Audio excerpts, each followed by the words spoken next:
일본이 발칵 뒤집혔습니다. 한국은 존재해서는 안 되는 나라였는데. 워싱턴에서 목숨 걸고 입수한 펜타곤 극비 문서. 미국이 일본이 아닌 한국에게만 준 것.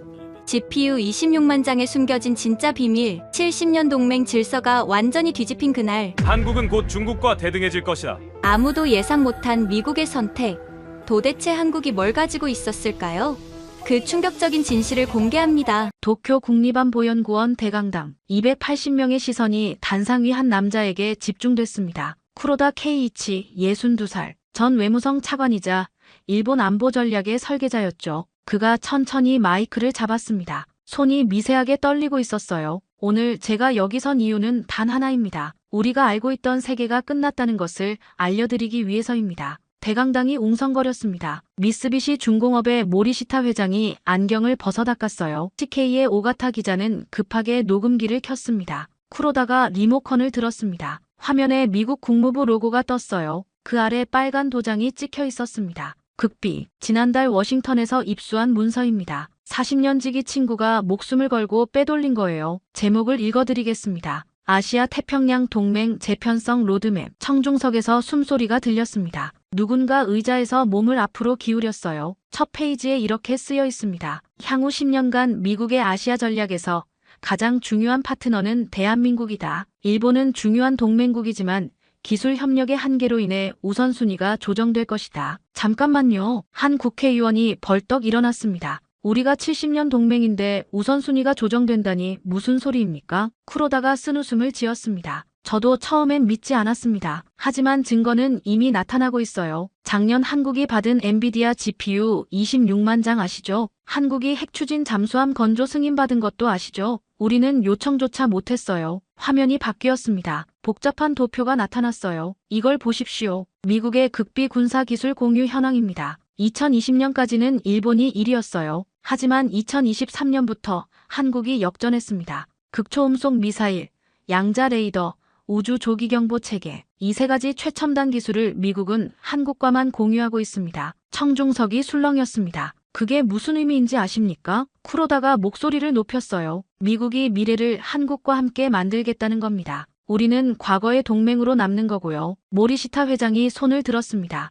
왜 한국입니까? 우리가 뭐가 부족합니까? 쿠로다가 새 자료를 띄웠습니다. 반도체 시장 점유율 그래프였어요. 답은 간단합니다. 기술이 부족합니다. 한국은 세계 메모리 반도체의 70%를 만들어요. 특히 HBM이라는 AI 핵심 부품은 95%를 한국이 장악했습니다. 미국의 모든 AI 칩에 한국 부품이 들어가요. 우리는 자동차용 반도체나 만들고 있죠. 그가 다음 화면을 보여줬습니다. 한미 공동 프로젝트 목록이었어요. 한국과 미국이 함께 개발 중인 프로젝트가 몇 개인지 아십니까? 47개입니다. 드론 함대, 무인 전투기, 차세대 미사일 방어망, 모두 한국의 반도체와 AI 기술이 핵심이에요. 우리와 진행하는 프로젝트는 7개뿐입니다. 오가타 기자가 질문했습니다. 그럼 미국이 우리를 버린다는 겁니까? 버리는 게 아닙니다. 쿠로다가 고개를 저었어요. 역할이 바뀌는 거예요. 한국은 미래를 만드는 파트너, 우리는 만들어진 걸 사는 고객. 이게 미국이 정한 새로운 질서입니다. 그가 마지막 문서를 띄웠습니다. 펜타곤 내부 메모였어요. 올해 7월 미국 합참의장이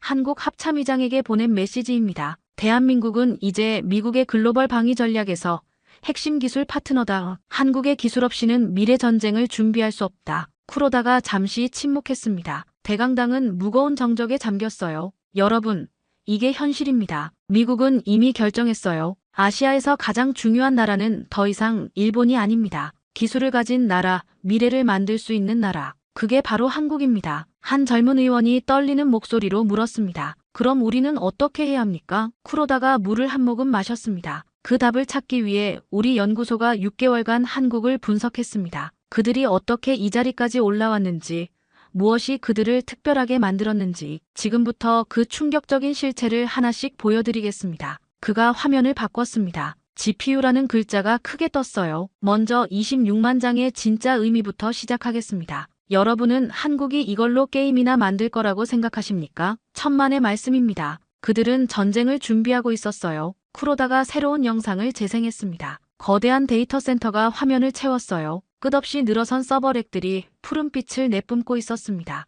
이곳은 대전에 있는 한국국방과학연구소 센터입니다. 겉으로는 평범한 연구시설처럼 보이죠. 하지만 우리 정보원이 석 달간 추적한 결과 충격적인 사실을 발견했습니다. 그가 화면을 전환했습니다. 트럭 행렬이 시설로 들어가는 장면이었어요. 지난 6개월간 매일 밤 자정, 삼성 평택 공장에서 트럭이 출발합니다. 목적지는 세 곳, 계룡대, 기지, 그리고 이곳 대전이에요. 짐은 전부 GPU였습니다. 화면이 바뀌었습니다. 복잡한 네트워크 다이어그램이 나타났어요. GPU 26만 장 중 18만 장이 이미 군사시설에 배치됐습니다. 나머지 8만 장도 올해 안에 전부 방산업체로 갈 예정입니다. 삼성이나 LG 같은 민간 기업 단 한 장도 안 갔어요. 청중석에서 헛기침 소리가 들렸습니다. 그럼 대체 뭘 만들고 있는 겁니까? 한방위 산업체 임원이 물었어요. 쿠로다가 극비 도장이 찍힌 문서를 띄웠습니다. 우리 정보부가 입수한 한국방산업체 내부 문건입니다. 한화시스템 직원이 위험을 무릅쓰고 빼돌린 거예요. 문서에는 복잡한 시스템 구성도가 있었습니다.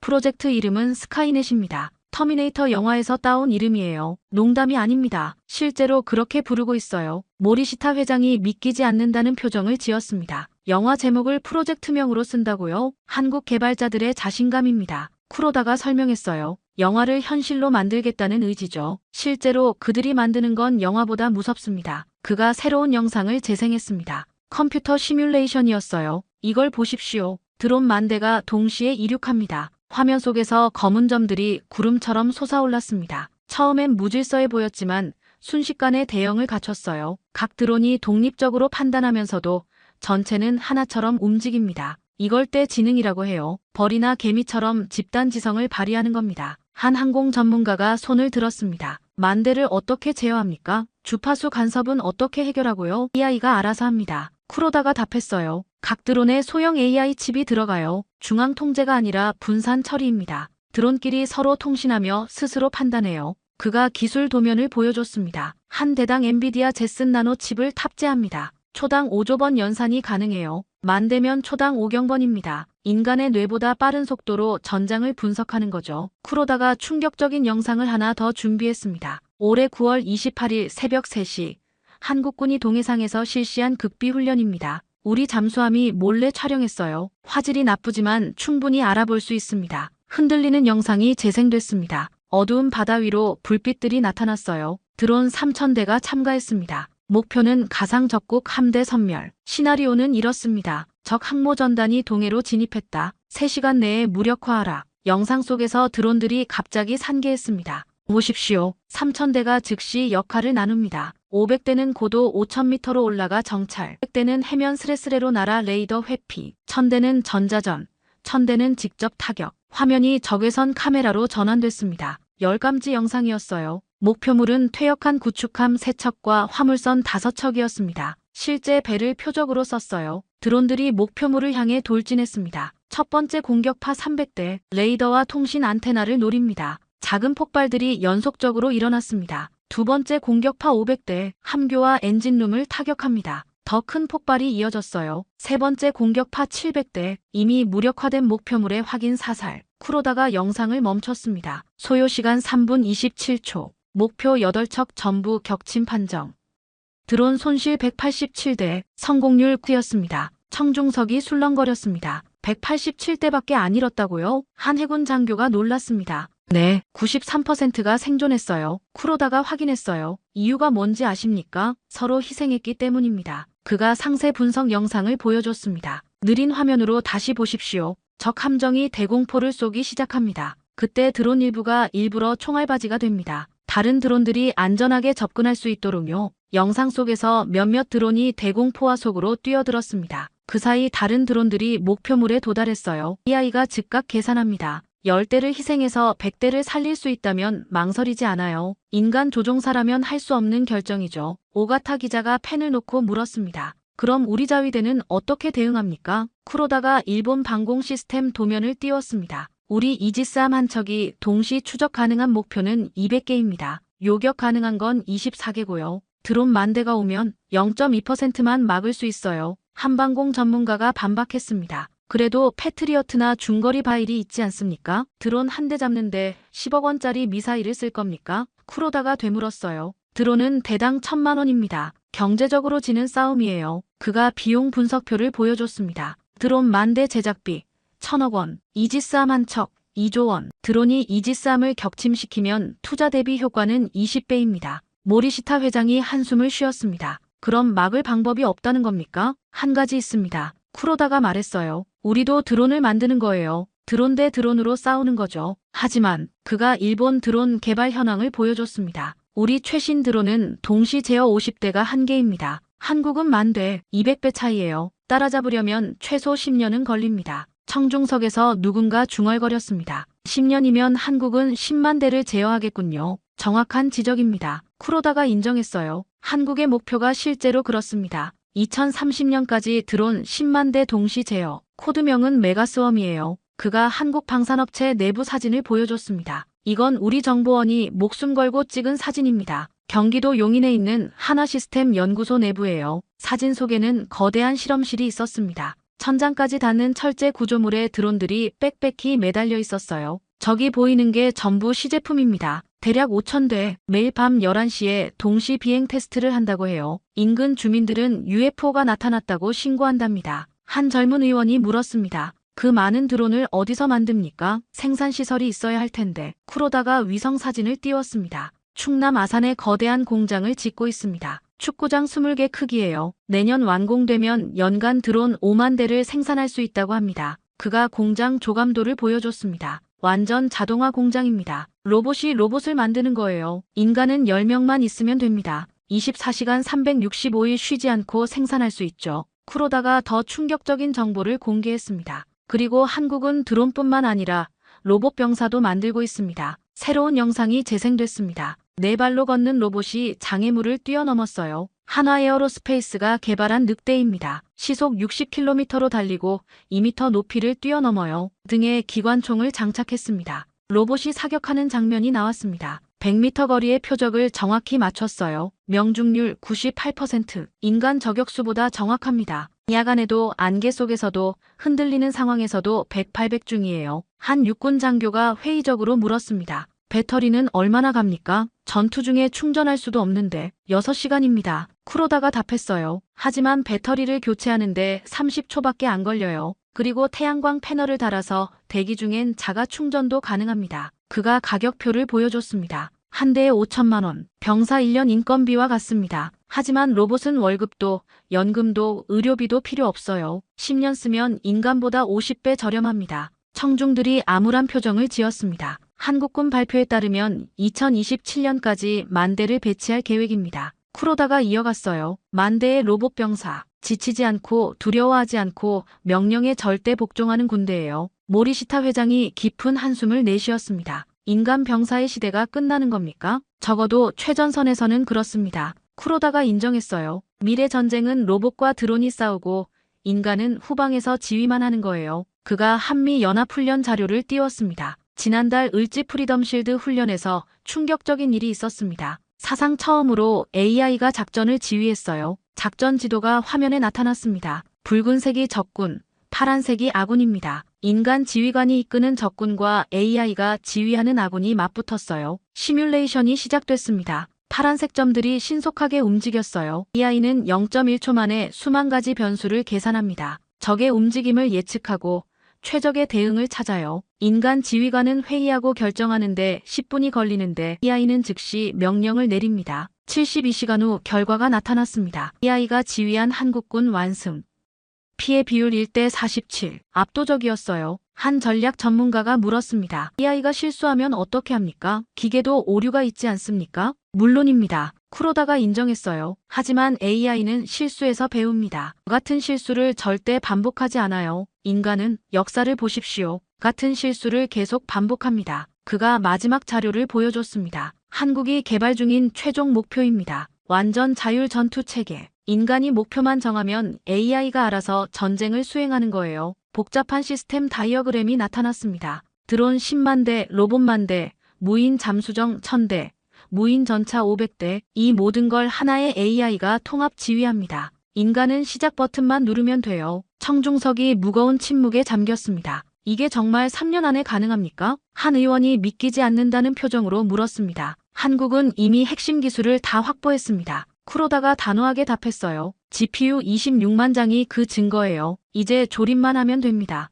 그가 물을 한 모금 마시며 목을 가다듬었습니다. 여러분, 이게 GPU 26만 장의 진실입니다. 게임이나 영화 만드는 게 아니에요. 전쟁의 판을 완전히 바꾸고 있는 겁니다. 오가타 기자가 조용히 물었습니다. 그럼 인간 군인은 필요 없어지는 겁니까? 전략과 결정은 여전히 인간이 합니다. 쿠로다가 답했어요. 하지만 전투는 기계가 하는 거죠. 한국은 그 미래를 준비하고 있고 우리는 아직 20세기에 머물러 있습니다. 그가 화면을 바꿨습니다. 하지만 수상쩍은 건 따로 있었습니다. 왜 한국은 핵잠수함에 그렇게 많은 GPU를 탑재하려는 걸까요? 답은 우리 상상을 초월했습니다. 쿠로다가 심호흡을 했습니다. 다음 화면에는 일본 해상자위대 마크가 선명했어요. 제가 지금 보여드릴 자료는 방위성이 극비로 분류한 겁니다. 하지만 여러분은 알아야 합니다. 우리가 얼마나 뒤처졌는지를요. 거대한 잠수함 단면도가 화면을 채웠습니다. 하지만 뭔가 이상했어요. 잠수함 내부에 이상한 공간들이 보였습니다. 한국이 건조 중인 첫 번째 핵잠수함 도산 안창호급입니다.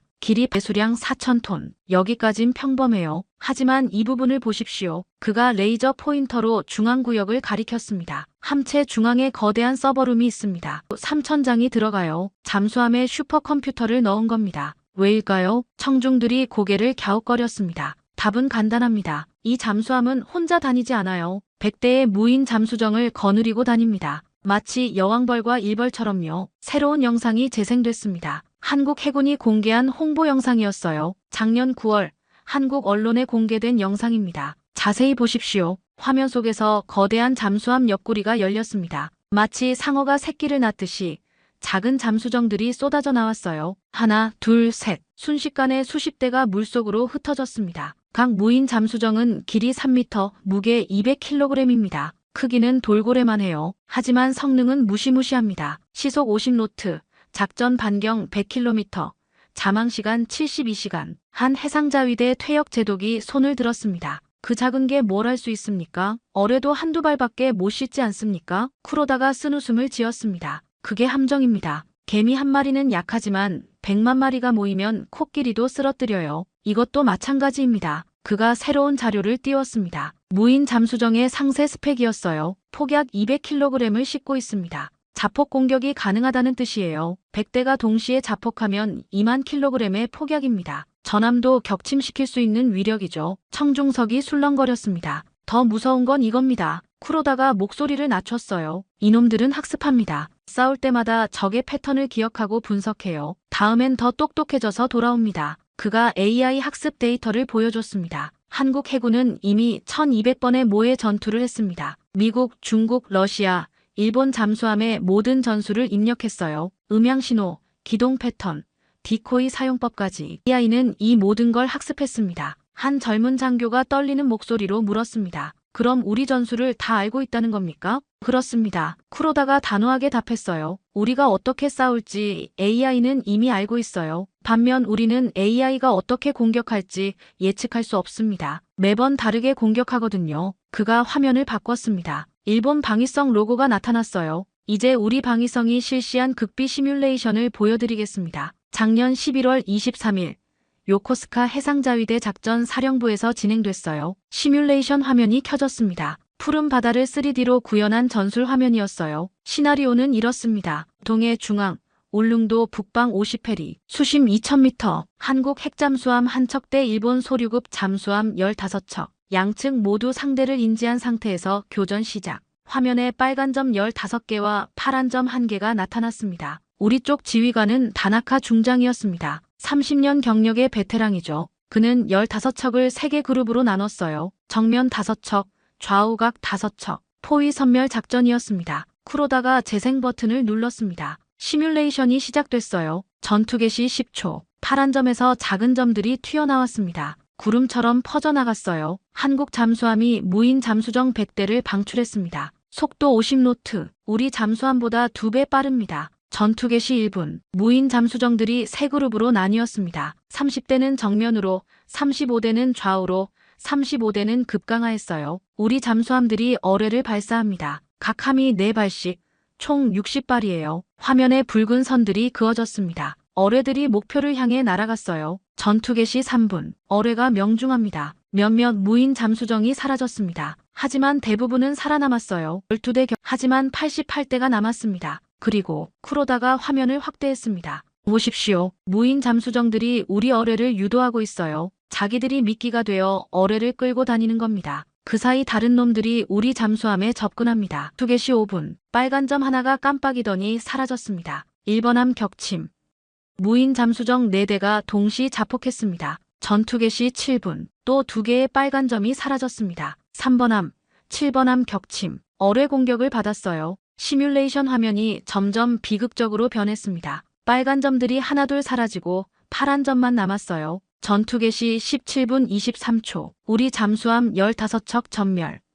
한국 잠수함 무사. 무인 잠수정 73대 생존. 대강당이 죽은 듯 조용해졌습니다. 쿠로다가 다른 영상을 재생했습니다. 이건 시뮬레이션 당시 작전실 CCTV입니다. 화면에 일본 해군 장교들이 보였습니다. 처음엔 자신만만했어요. 하지만 시간이 갈수록 얼굴이 창백해졌습니다. 불가능해. 이건 말이 안 돼. 누군가 소리쳤습니다. 재실행하라. 뭔가 오류가 있을 거야. 다나카 중장이 의자에 털썩 주저앉았습니다. 이게 현실인가? 쿠로다가 영상을 멈췄습니다. 우리는 믿고 싶지 않았습니다. 그래서 10번을 더 돌렸어요. 조건도 바꿔봤습니다. 그가 시뮬레이션 결과표를 보여줬습니다. 2차 시뮬레이션. 우리가 매복 공격. 결과 8척 손실. 한국 잠수함 생존. 3차 시뮬레이션. 우리가 20척 투입. 결과 18척 손실. 한국 잠수함 생존. 4차 시뮬레이션. 대잠 헬기 지원. 결과 헬기 세대 격추. 잠수함 12척 손실. 모리시타 회장이 믿기지 않는다는 표정으로 물었습니다. 어떻게 이길 수가 없습니까? 방법이 전혀 없다는 겁니까? 쿠로다가 방위성 분석 보고서를 띄웠습니다. 유일한 방법이 하나 있었습니다. 한국 잠수함이 무인 잠수정을 방출하기 전에 기습 공격하는 거예요. 하지만 그러려면 먼저 발견해야 하는데 그가 탐지 거리 비교표를 보여줬습니다. 한국 잠수함의 무인 잠수정 탐지 반경 200km, 우리 잠수함의 소나 탐지 거리 50km. 그들이 우리를 먼저 봅니다. 항상. 한 해상자위대 장교가 손을 들었습니다. 수중통신은 어떻게 합니까? 100대를 동시에 제어한다는 게 물리적으로 가능합니까? 좋은 질문입니다. 쿠로다가 새 자료를 띄웠어요. 저도 불가능하다고 생각했어요. 하지만 한국은 불가능을 가능으로 만들었습니다. 복잡한 통신 시스템 도면이 나타났습니다. 청록 레이저와 음파를 결합한 하이브리드 시스템입니다. 근거리는 레이저로 초당 10GB, 원거리는 초음파로 초당 100MB를 전송해요. 그가 개발 과정을 설명했습니다. 삼성전자가 레이저 통신을, LG전자가 음파 통신을 개발했어요. 처음엔 따로 했는데 효율이 떨어졌죠. 그래서 두 회사가 손잡았습니다. 3년간 공동 연구 끝에 성공했어요. 오가타 기자가 메모하며 물었습니다. 그 기술을 우리는 왜 못 만듭니까? 핵심 부품이 없어서입니다. 쿠로다가 설명했어요. 청록 레이저 다이오드는 한국이 세계 시장의 80%를 장악했어요. 초음파 트랜스듀서도 마찬가지고요. 부품을 살 수도 없고 만들 수도 없습니다. 그가 또 다른 충격적인 정보를 공개했습니다. 그리고 한국은 이미 2세대 무인 잠수정을 개발 중입니다. 코드명 바라쿠다. 새로운 설계도가 화면에 떴습니다. 더 작고 더 빨랐어요. 길이 2.5m로 줄이고 속도는 60노트로 늘렸어요. 스텔스 코팅을 해서 소나에도 안 잡힙니다. 작전 반경은 200km로 2배가 됐고요. 청중석에서 한숨 소리가 들렸습니다. 더 놀라운 건 이겁니다. 쿠로다가 비디오를 재생했어요. 올해 6월 동해에서 한미연합훈련 영상입니다. 우리 정보부가 어렵게 입수했어요. 영상 속에서 무인 잠수정들이 마치 돌고래 떼처럼 움직였습니다. 보십시오. 떼가 완벽한 조화를 이루며 움직입니다. 서로 충돌하지 않고 간격을 유지하고 역할을 분담해요. 어떤 놈은 정찰, 어떤 놈은 공격, 어떤 놈은 교란. 화면 속에서 무인 잠수정들이 갑자기 흩어졌다가 다시 모였습니다. 마치 한 생명체처럼 움직였어요. 이걸 군집 지능이라고 합니다. 개별 AI가 아니라 집단 AI예요. 한 대가 파괴돼도 나머지가 즉시 역할을 재분배합니다. 전체 시스템은 절대 무너지지 않아요. 한 IT 전문가가 질문했습니다. 그런 AI를 만드는데 얼마나 걸렸습니까? 10년입니다. 쿠로다가 답했어요. 2015년부터 카이스트와 서울대가 공동 연구를 시작했어요. 구글 딥마인드 출신 한국인 과학자 7명이 귀국해서 참여했고요. 그가 연구진 사진을 보여줬습니다. 이들이 만든 알고리즘은 알파고보다 복잡합니다. 바둑은 순서대로 두지만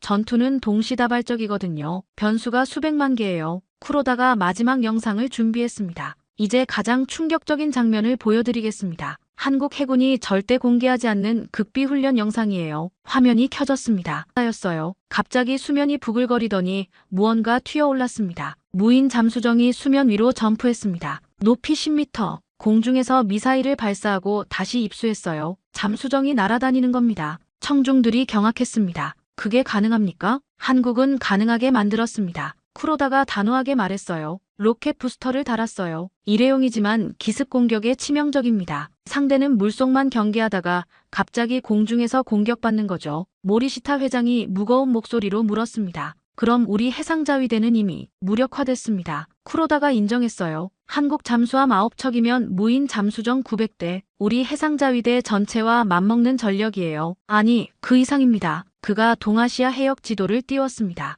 한국이 원한다면 대한해협, 쓰시마 해협, 동해, 황해를 완전 봉쇄할 수 있습니다. 일본은 섬나라예요. 해상 보급로가 막히면 2달도 못 버팁니다. 대강당이 무거운 침묵에 잠겼습니다. 그런데 미국은 이 모든 걸 알고도 한국을 지원하는 겁니까? 한 의원이 떨리는 목소리로 물었습니다. 알고도 지원하는 게 아닙니다. 쿠로다가 정정했어요. 알기 때문에 지원하는 거예요. 중국 해군을 막을 수 있는 건 한국 무인 잠수정뿐이거든요. 그가 펜타곤 문서를 보여줬습니다. 미 태평양함대 사령관의 보고서입니다. 한국의 잠수정 기술은 게임 체인저다. 중국의 항모 전단을 무력화할 유일한 해법이다. 쿠로다가 물을 한 모금 마셨습니다. 그의 얼굴에 그림자가 짙었어요. 여러분, 바다는 이미 한국의 것입니다. 우리가 할 수 있는 건 그들과 적이 되지 않는 것뿐이에요. 그가 화면을 바꿨습니다. 그리고 워싱턴에서 날아온 극비 문서가 모든 의문을 풀어줬습니다. 미국이 한국에게만 준 3가지 선물. 그것이 무엇인지 이제 보여드리겠습니다.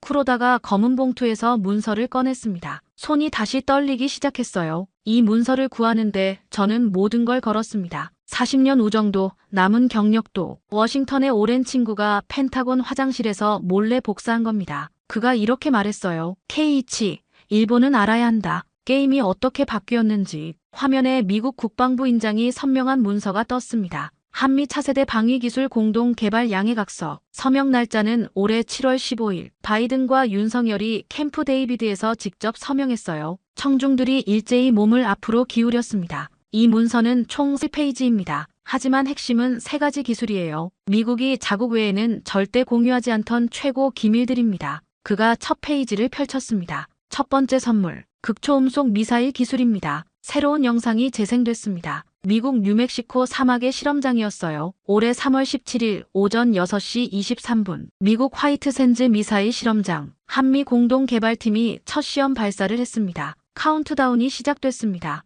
0. 거대한 화염과 함께 미사일이 솟구쳤어요. 발사 3초 후 마하 1 돌파, 10초 후 마하 3, 25초 후 마하 5, 그리고 화면의 속도계가 미친 듯이 올라갔습니다. 47초 만에 마하 7.3 달성, 시속 8,947km. 이 속도로 날아가면 서울에서 도쿄까지 8분 12초입니다. 모리시타 회장이 안색이 창백해졌습니다. 8분이면 대피할 시간도 없지 않습니까? 그게 극초음속의 공포입니다. 쿠로다가 설명했어요. 탐지하고 계산하고 요격 미사일 발사하고 도달할 때까지 최소 15분은 필요한데 8분 만에 떨어집니다. 그가 충격적인 시뮬레이션을 보여줬습니다. 이건 우리 방위성이 작성한 극비 시뮬레이션입니다. 한국이 극초음속 미사일로 도쿄를 공격한다면 도쿄 지도가 화면에 떴습니다. 빨간 점이 한반도에서 출발했어요. 오전 9시 정각 서울 인근에서 발사. 9시 1분 30초 동해 상공 통과. 9시 3분 일본 영공 진입.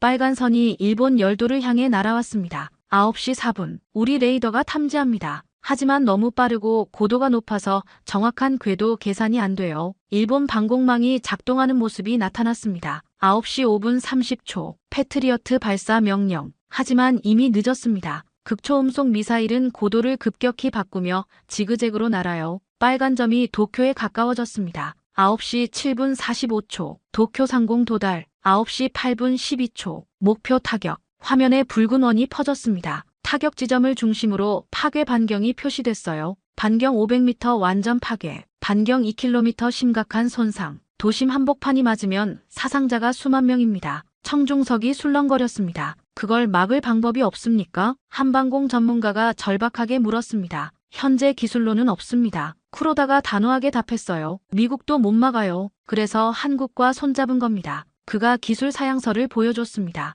극초음속 비행의 가장 큰 문제는 열입니다. 마하 7로 날면 표면 온도가 섭씨 3200도까지 올라가요.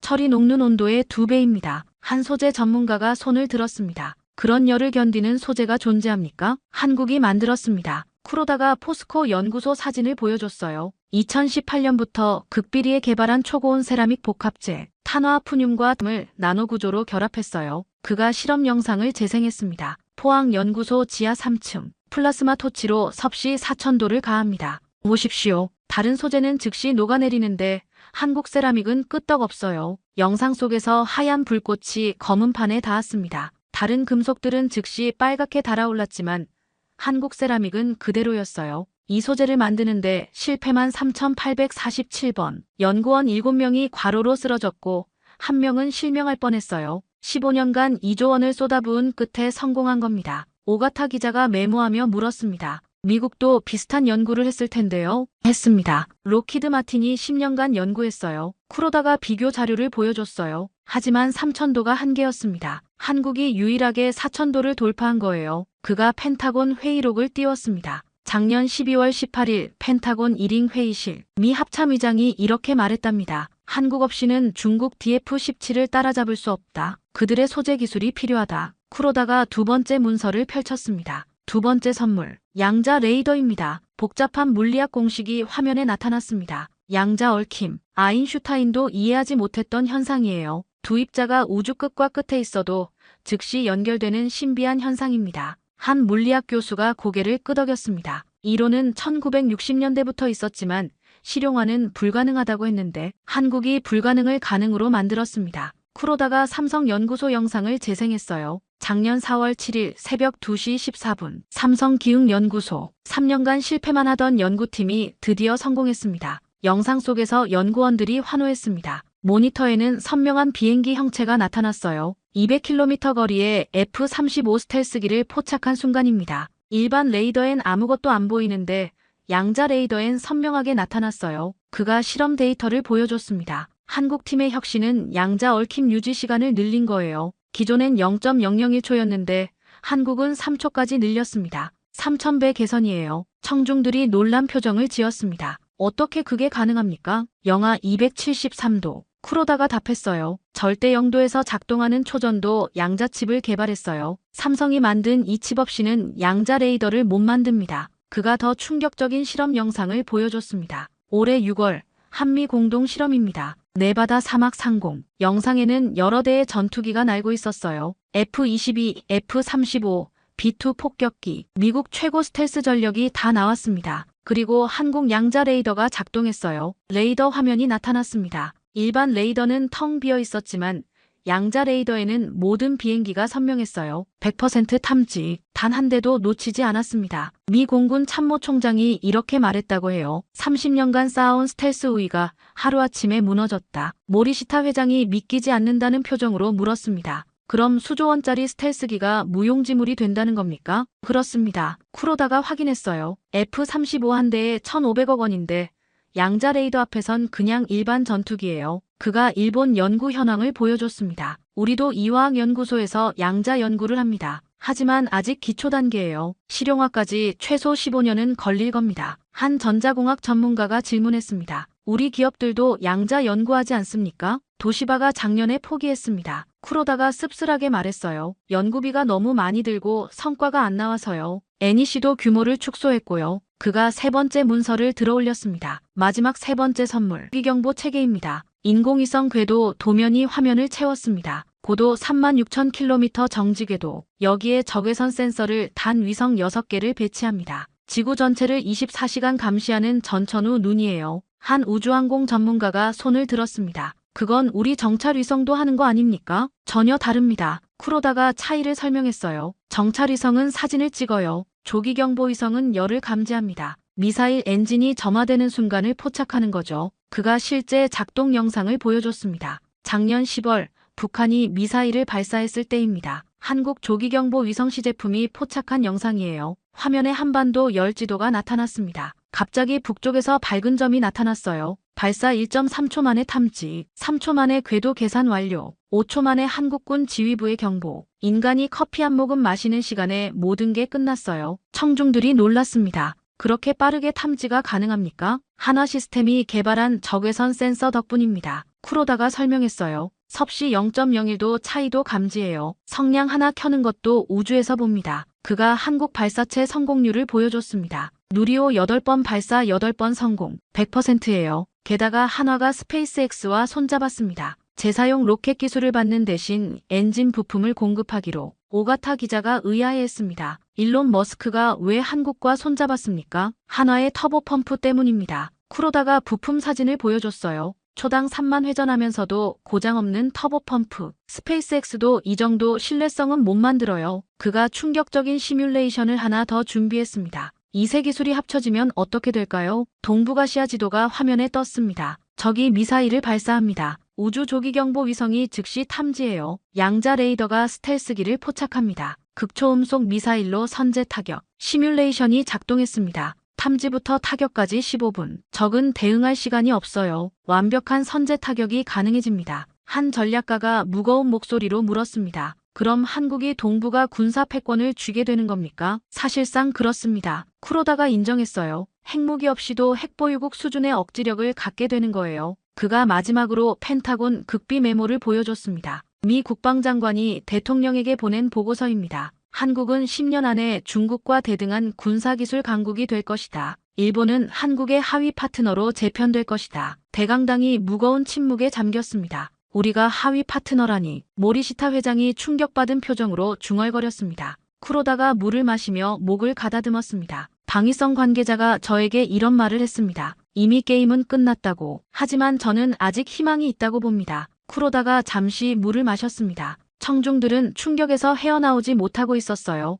그가 다시 입을 열었습니다. 지난주 우리 총리가 워싱턴을 방문했습니다. 공식 일정은 한미일 안보 협의였죠. 하지만 진짜 목적은 따로 있었어요. 새로운 문서가 화면에 떴습니다. 일본 외무성 극비 전문이었어요. 총리는 바이든 대통령을 단독으로 만났습니다. 45분간의 회담. 통역 빼고는 아무도 배석하지 않았어요. 우리 총리가 무슨 말을 했는지 아십니까? 청중들이 긴장한 표정으로 기다렸습니다. 왜 일본을 배제하느냐? 70년 동맹이 이런 대우를 받아야 하느냐? 거의 항의에 가까웠다고 합니다. 모리시타 회장이 고개를 끄덕였습니다. 당연한 항의 아닙니까? 바이든의 대답이 충격적이었습니다. 쿠로다가 회담 기록을 읽었어요. 기시다 총리 시대가 변했습니다. 20세기에는 지정학이 중요했지만 21세기는 기술이 중요해요. 일본은 훌륭한 친구지만 한국은 필수적인 파트너입니다. 청중석에서 신음소리가 들렸습니다. 더 있습니다. 쿠로다가 이어갔어요. 바이든이 이렇게 덧붙였답니다. 일본도 한국처럼 기술 혁신을 하면 됩니다. 우리는 언제든 환영할 겁니다.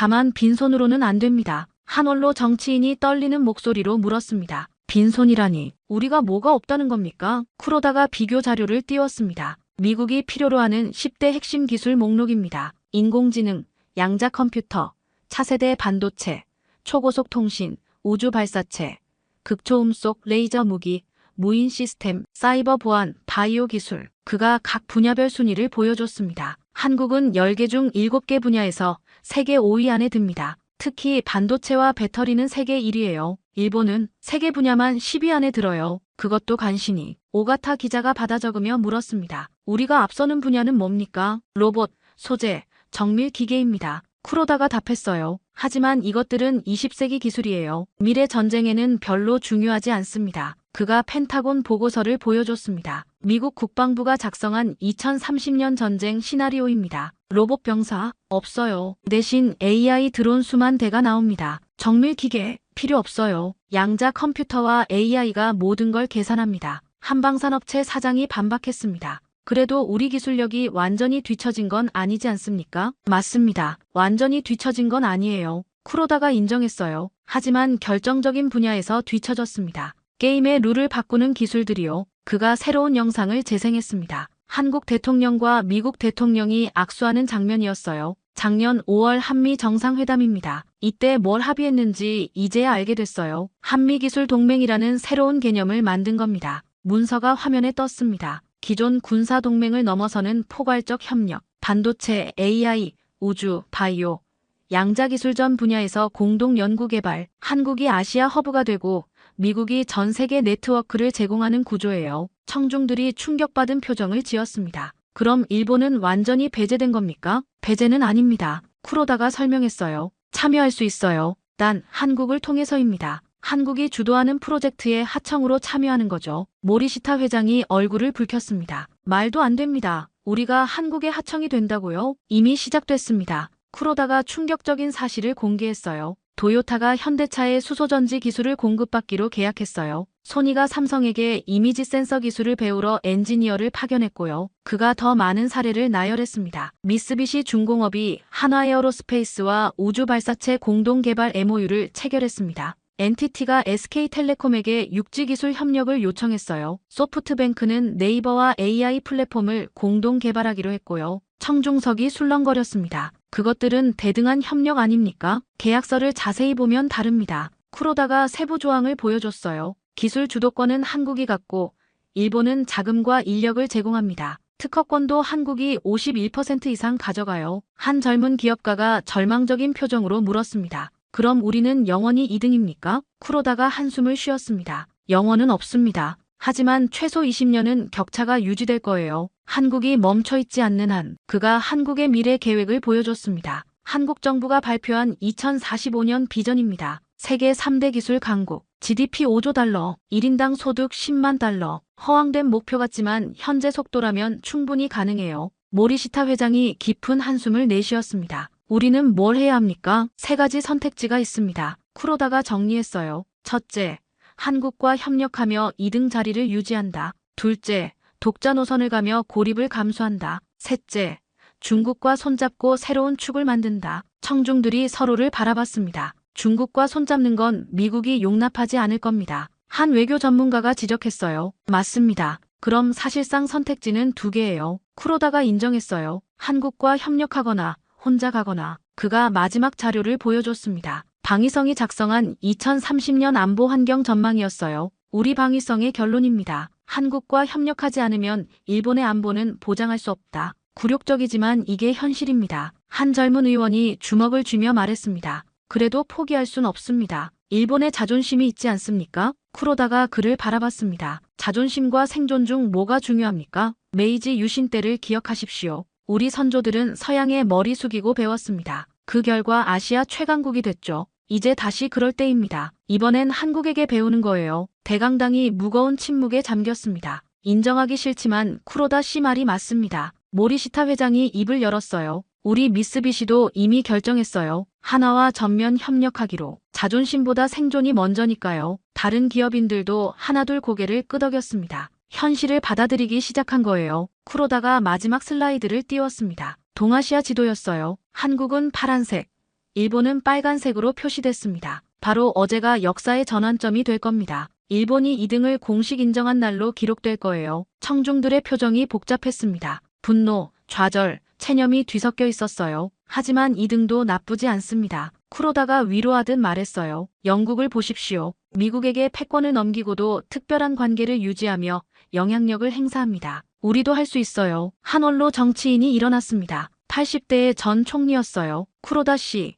저는 60년간 정치를 했습니다. 일본이 아시아 최고라는 자부심으로 살았어요. 하지만 이제 인정해야겠군요. 시대가 변했다는 걸. 그가 청중들을 둘러봤습니다. 여러분, 역사를 돌아보십시오. 당나라 때 우리는 중국에 배웠습니다. 메이지 때는 서양에 배웠어요. 패전 후엔 미국에 배웠고요. 배우는 걸 부끄러워하지 않았기에 일본이 발전한 겁니다. 쿠로다가 고개를 끄덕였습니다. 이제 한국에게 배울 차례입니다. 그들이 어떻게 20년 만에 역전했는지, 무엇이 그들을 특별하게 만들었는지 겸손하게 배워야 해요. 오가타 기자가 손을 들었습니다. 한국의 성공 비결이 뭐라고 보십니까? 쿠로다가 깊이 생각하다 답했습니다. 3가지입니다. 첫째, 교육에 대한 집념이에요. 한국 학부모들의 교육열은 세계 최고죠. 그 결과 인재가 쏟아졌습니다. 그가 통계를 보여줬습니다. 한국의 대학 진학률 70%, 이공계 박사 연간 8,000명, 해외 유학생 20만 명. 이들이 돌아와서 기술 혁신을 이끌었어요. 둘째는 위기를 기회로 바꾸는 능력입니다. 쿠로다가 이어갔어요. 1997년 IMF 위기 때 한국은 무너질 뻔했죠. 하지만 그때 구조 조정을 하고 신산업에 투자했어요. 반도체, 디스플레이, 배터리, 미래를 봤던 겁니다. 그가 한국 기업들의 투자 내역을 보여줬습니다. 삼성이 반도체에 투자한 돈만 500조 원입니다. 20년간 꾸준히 투자했어요. 적자가 나도 멈추지 않았죠. 그 결과가 오늘의 기술 패권입니다. 셋째는 글로벌 마인드예요. 쿠로다가 마지막 이유를 설명했습니다. 한국은 내수 시장이 작아서 처음부터 세계를 봤어요. 글로벌 표준을 만들고 세계 시장을 공략했죠. 모리시타 회장이 인정했습니다. 우리는 내수에 안주했죠. 갈라파고스라고 불릴 정도로. 맞습니다. 쿠로다가 동의했어요. 우리는 일본 시장에 최적화된 제품을 만들었어요. 한국은 세계 시장에 맞는 제품을 만들었고요. 그 차이가 오늘의 격차를 만든 겁니다. 한 젊은 기업가가 물었습니다. 지금이라도 따라잡을 수 없습니까? 불가능하진 않습니다. 쿠로다가 희망적인 말을 했어요. 하지만 전제 조건이 있어요. 첫째, 현실을 인정해야 합니다. 한국이 앞섰다는 걸 받아들여야 해요. 그가 구체적인 방안을 제시했습니다. 둘째,